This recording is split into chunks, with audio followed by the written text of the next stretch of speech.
Good afternoon, Dr. Harkins and my GCU classmates. My name is Seth Harrington. I'm recording from the Adirondack Park region of upstate New York.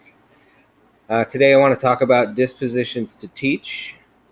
I think it's important that every educator has certain dispositions that are conducive to the classroom environment. I want to talk about my dispositions first and what I think are my strong suits. I feel like I bring a sense of warmth, friendliness, and caring into the classroom.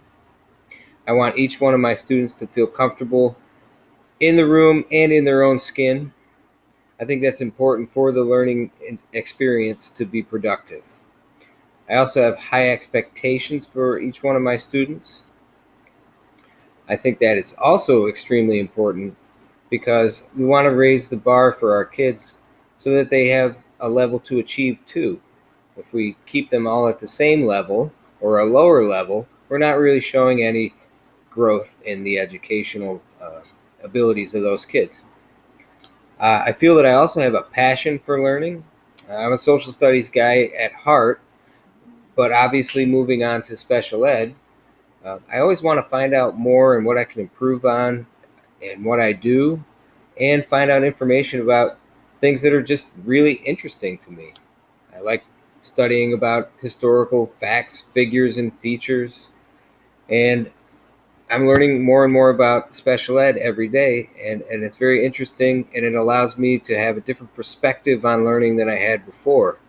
And I think that's really important. And I almost think that every teacher should go through some sort of special ed or ESL type training to get a little bit of background. That's good. Now, number two, what dispositions do I need to work on? Well, a few. I think figuring out my patience level when it comes to learners of varying ability levels and different ability levels, finding out what works for each one of those students and how much time I should give to work on something or how much extra information I need to give before the student can be set kind of loose to figure things out on their own. I need practice with that, definitely. And I'm sure that that will come with experience, so I'm looking forward to that.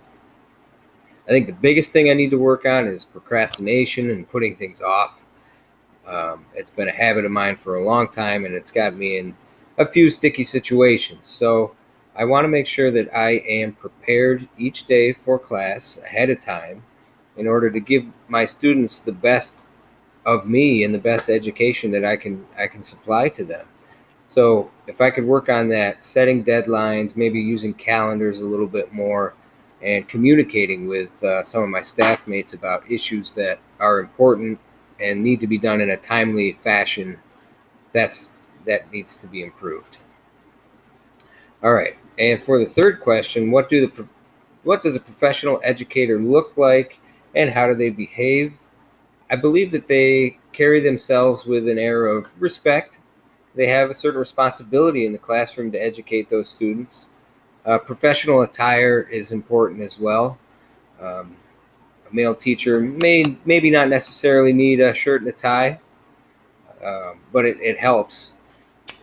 And to look like you're kind of put together and you tried to look good each day, as far as not aesthetically looking good, but um, just showing the kids what it means to kind of care about yourself and how you look, and it shows on the outside how you feel too. Um, you want to be prepared each day for the kids. Have an idea of what you want to do ahead of time. You don't want to be scrambling around at the last minute trying to look for something to do. They understand that you're not all there, and you'll get it too. So the kids know when you're prepared or not. So you want to make sure that you take care of things ahead of time. Also, be respectful not only to the students in your class, but have a little bit of respect for yourself. And that kind of goes with the professional attire point too. You dress well and care about the way you look and your upkeep, but also care about each one of those kids in there too, because odds are one of them is having maybe a worse day than you think you are having. So be respectful for yourself and for the kids in the class too, and your fellow staff. What standards guide thinking and acting of professionals? Well, there are a lot of things. There are a lot of ingrained moral and ethical standards that people live by. There are certainly national and even state standards that teachers look to for guidance in order to make their lessons the best possible that they can be. And I think if we review those things as teachers and we can go to professional development trainings and things like that, or seminars, and or just continuing education, we can find out ways to tap into each learner's potential, and they also serve as guides for us to continue our teaching well. Well, thank you for um, listening to my dispositions to teach, and I appreciate your time, and it's been a great class. Thank you.